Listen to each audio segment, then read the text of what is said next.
On December 21, 1988, at 7:03 in the evening, Pan Am Flight 103 disappeared from radar 38 minutes after leaving London Heathrow. The wreckage fell across 11 miles of Scottish countryside. 259 people on board and 11 on the ground were killed instantly. The aircraft had been cruising at 31,000 feet when it broke apart. Flight 103 was a scheduled transatlantic service from Frankfurt to Detroit, with a stopover at Heathrow.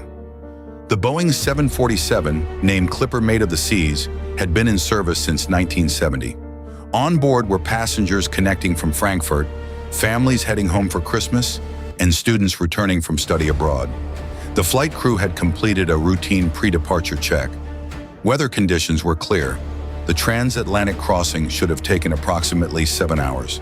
Instead, debris began raining down on the Scottish town of Lockerbie minutes after the aircraft vanished from air traffic control screens. The plane had pushed back from the gate at Heathrow at 6:04 in the evening. Takeoff occurred 21 minutes later. The climb was normal. At 7:02, the aircraft reached its assigned cruising altitude and leveled off. Radio communication was routine. 1 minute later, the transponder signal stopped. Controllers saw the radar blip split into multiple traces, then disappear entirely. No distress call had been transmitted. No system warning had reached the ground. The first pieces struck Lockerbie at 7:03. The wings, still carrying thousands of gallons of fuel, hit a residential street called Sherwood Crescent. The explosion and fire destroyed several houses. The fuselage fell to the east, breaking into sections that scattered across fields and roads. Wreckage was found as far as 80 miles away. Emergency services arrived within minutes, but the scale of the destruction made immediate assessment nearly impossible. Witnesses described a fireball, then silence, then the sound of metal striking rooftops and pavement. By dawn, investigators from multiple agencies had begun walking the debris field. Forensic teams identified a single suitcase as the origin point of the explosion. The container, numbered AV4041, had been loaded at Heathrow. It held luggage transferred from the Frankfurt feeder flight. The explosion occurred in the forward cargo hold, 25 minutes into cruise. The blast was not large enough to instantly destroy the airframe. Instead, it tore a hole in the fuselage skin, triggering catastrophic decompression and structural failure at cruise speed. The aircraft came apart within 3 seconds. Investigators recovered fragments of a Toshiba radio cassette player and traces of Semtex explosive from the wreckage. They also found pieces of a Samsonite suitcase and clothing purchased in Malta. Records showed that a suitcase had been loaded onto Air Malta flight KK180 from Malta to Frankfurt on the morning of the bombing. That suitcase had been transferred to the feeder flight, then onto Flight 103 at Heathrow. No passenger from the Malta flight had checked baggage through to New York or Detroit. The suitcase appeared to have traveled unaccompanied through 3 airports and 2 flights. Security procedures at the time did not require matching every piece of luggage to a boarded passenger on connecting flights. Frankfurt and Heathrow used X-ray screening, but the technology could not reliably detect plastic explosives configured as thin sheets within electronic devices. The timer used in the bomb was later identified as an MST-13, a Swiss-made circuit board. Only a small number had been manufactured, and investigators traced sales to Libya and East Germany. The forensic reconstruction pointed to a device assembled with precision, small enough to fit inside consumer electronics, powerful enough to compromise the structural integrity of a wide-body jet at altitude. The path of the bomb revealed systemic vulnerabilities. A bag originating in Malta moved through Frankfurt without being opened or matched to a continuing passenger.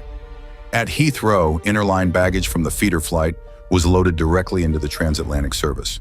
Each airport followed its own national security standards. No single authority tracked a piece of luggage across the entire journey. The gaps were procedural, not technological. The system assumed that responsibility transferred cleanly at each handoff, but no mechanism existed to verify that assumption across international borders. Years of forensic work and diplomatic negotiation followed. In 1991, American and Scottish prosecutors issued indictments against 2 Libyan intelligence officers. Libya initially refused extradition. International sanctions were imposed.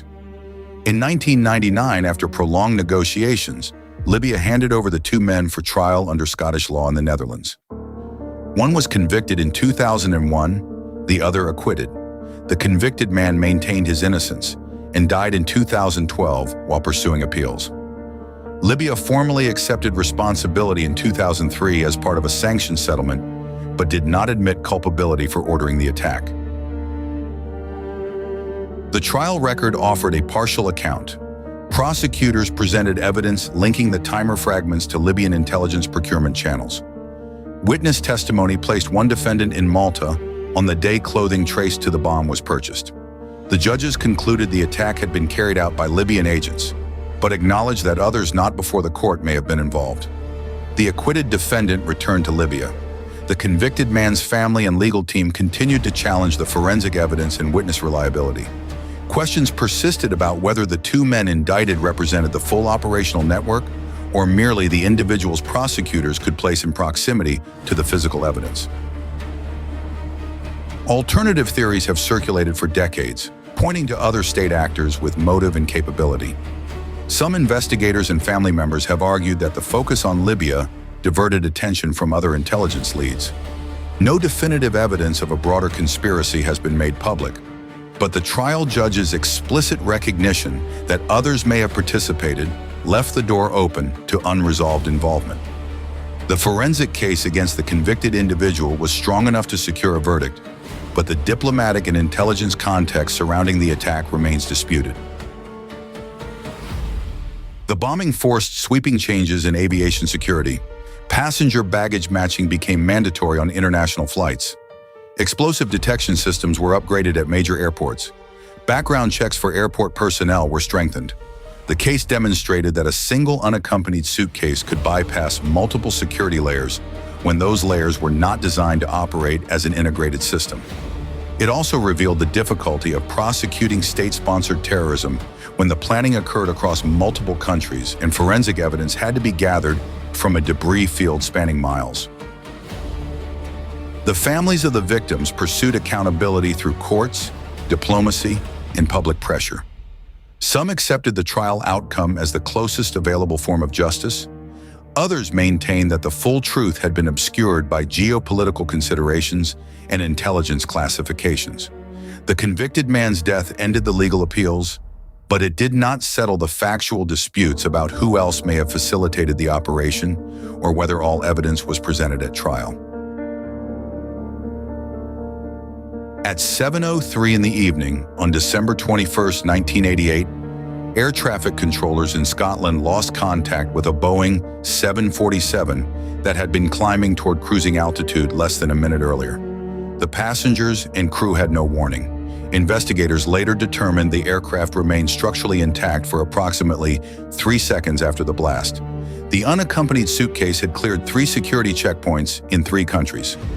A conviction was obtained, responsibility was formally acknowledged, and security protocols were rewritten. But the trial judges noted that the evidence pointed beyond the 2 men in the courtroom. The question that remains is not whether the attack could have been prevented with the security technology available in 1988, but whether every person responsible for placing that device on board has been identified. The unsolved vault. Every case leaves something behind.